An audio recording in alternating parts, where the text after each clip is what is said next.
Greetings and welcome. Today I'm going to do a comparison between the Hongdian Qin Dynasty, the steel nib version versus the 14 karat gold nib version that I recently received in the mail.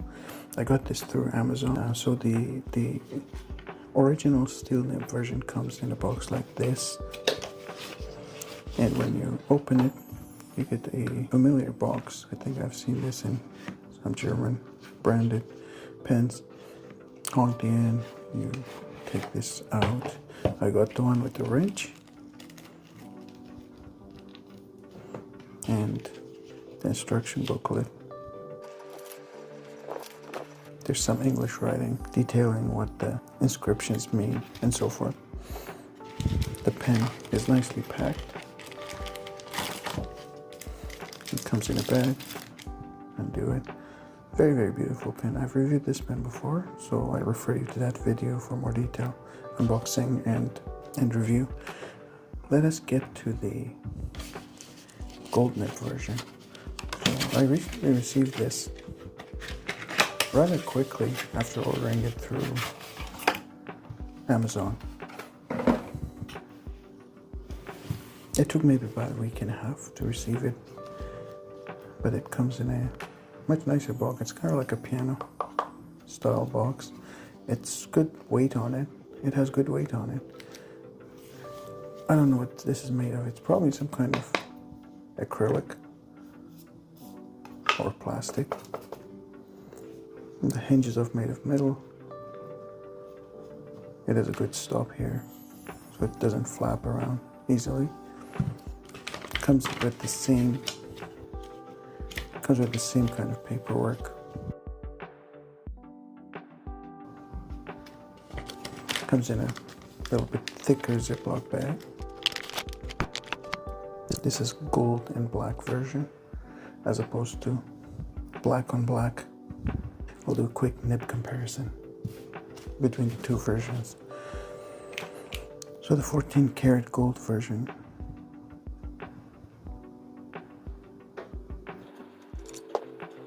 versus the stainless steel version.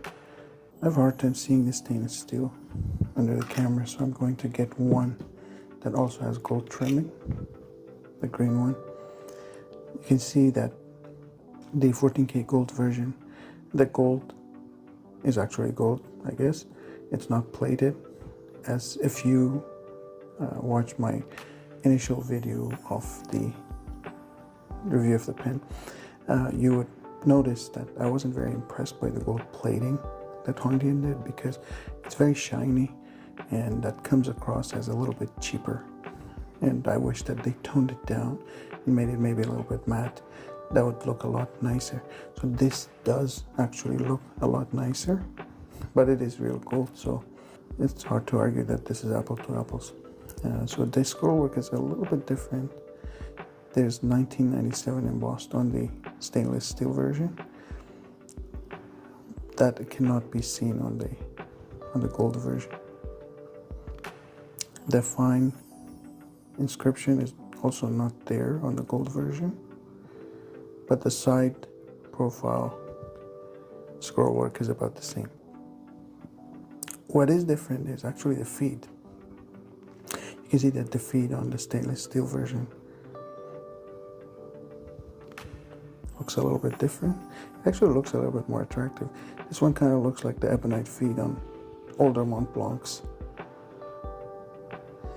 And it tapers to maybe a little bit finer even nib size. When I purchased this, it was advertised as fine nib, not extra fine. So both of these are technically fine nibs.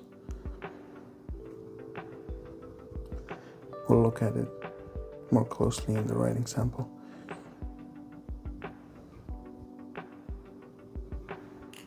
Otherwise, the pens look pretty much the same from every other perspective. So let's get on with a writing sample of each one of these. Let's start with the steel nib.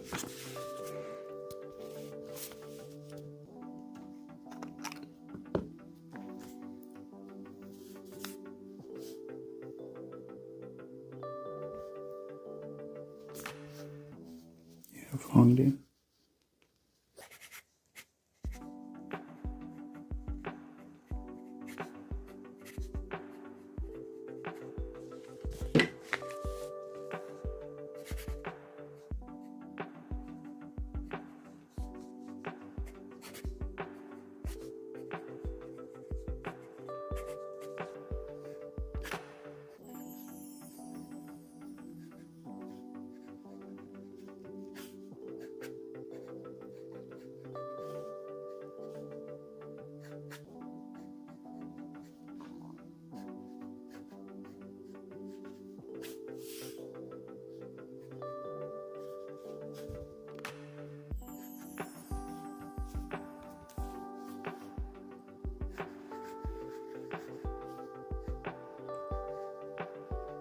No meaningful line variation, of course. This is a stiff stainless steel nib.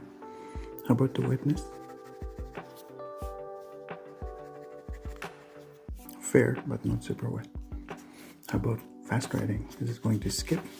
Let's write a prescription that nobody can read.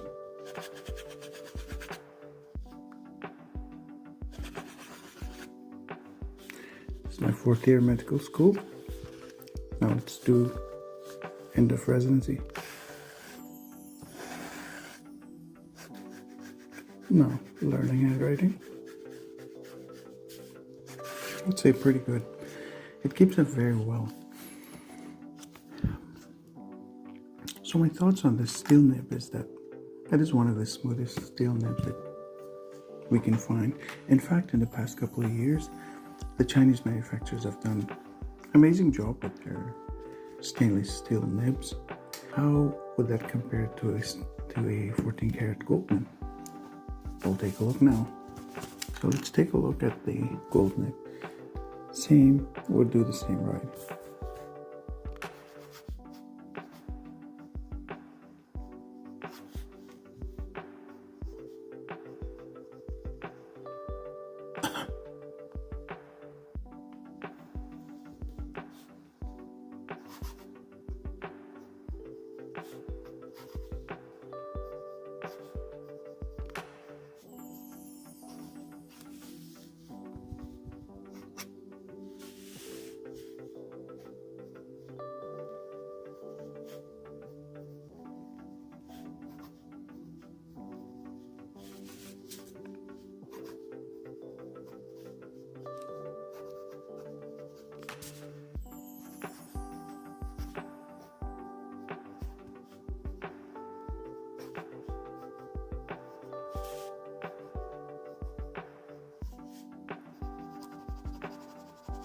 Very little blue to speak of in this midnight blue. Now let's use a very wet nib. I shall demonstrate.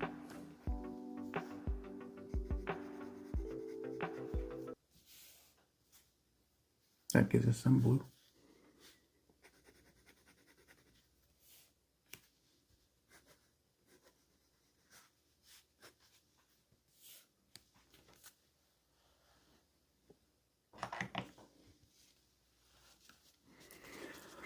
How about line variation? Very little. The nib is very bouncy. It has a pleasant bounce to it, kind of like the Pilot soft, medium fine nibs. But it is actually lacking the toothiness of the soft, medium fine nib on the Pilots. Fast writing, no problem. It is decently wet for writing, and I can tell you from experience that this is an awesome writer on cheaper papers. One thing I can tell you is that the 14 karat gold nib is so much smoother compared to the stainless steel. Smoother not in terms of not having feedback, because both of them have very minimal feedback. Smoother in terms of you put the pen on the paper and it writes. You don't have to push it. With the stainless steel version, you have to pen on the paper. And that's true of most of the stainless steel nibs that I have. Now with the 14K gold, it is amazingly tuned, it seems like, out of the box, that it will just write. I don't need to put any pressure on the pen. to get the ink flowing. Would I recommend this? Yes and no. Yes, for people that already have other gold nibs and would like to experiment and experience the Chinese take on a 14 karat gold nib. I believe this to be the best of my collection of Chinese pens with a gold nib. This is the Wingsung 630, and I got this a few months ago. I have had to do a lot of work with it, and at the end of the day, it writes fine, but I could never get that scratch out. This, on the other hand, is super smooth. It's as smooth as any of my other gold pens, to be honest, and I have a hard time finding any faults in terms of the pure writing experience. It is a fine nib, and it seems like it writes truly fine. If I were to compare this to a Pilot Custom 823 with a fine nib, I would say this is pretty close. The ink is different. The ink in this one is Pilot Blue Black, and I have Mont Blanc Midnight Blue here. So you can see that the line width is pretty close to the Pilot fine nib. So I'm very satisfied. Who do I not recommend this to? To somebody that wants to buy their first gold nib pen. Before moving to a relatively speculative gold nib, I would go with something that's more established, something that could be repaired, ideally within your region. You can send it for repair. Unfortunately, we do not know of a Hongdian repair center, maybe outside of China. So that would be the one problem that would hold me back from recommending this to first-time gold nib buyers. Yet I cannot recommend this as a daily writer. Just the sheer weight of this is a little bit too much to recommend this as a daily writer. This pen is facing very tough competition. Get the Edge on A1 for my daily note-taking. Hongdian, on the other hand, is a very good novelty piece. It's a good conversation starter. It's an excellent desk pen. I would like to keep this on my desk on display. It's a very beautiful piece of artwork. There you go. I hope that helps one or two people make the right decision on which one of these pens to get. And if you have any questions, please do not hesitate to ask. I hope you all have a good day. Goodbye.